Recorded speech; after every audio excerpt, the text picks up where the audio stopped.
Ang mabuting balita ng Panginoon, ayon sa Gawa ng mga Apostol.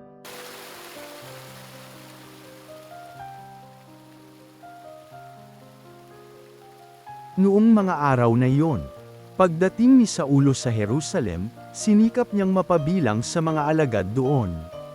Ngunit ang mga ito ay takot sa kanya, at hindi makapaniwalang isa na siyang alagad.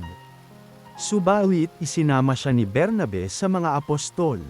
Isinalaysay niya sa kanila kung paano napakita ang Panginoon kay Saulo at nakipag-usap dito nang ito'y nasa daan. Sinabi rin niyang si Saulo'y buong tapang na nangaral sa Damasco, sa pangalan ni Jesus. At mula noon, si Saulo'y kasama-sama nila sa Jerusalem, at buong tapang na nanggangaral doon sa pangalan ng Panginoon. Nakipag-usap din siya at nakipagtalo sa mga Helenista, kaya't itinangka nilang patayin siya.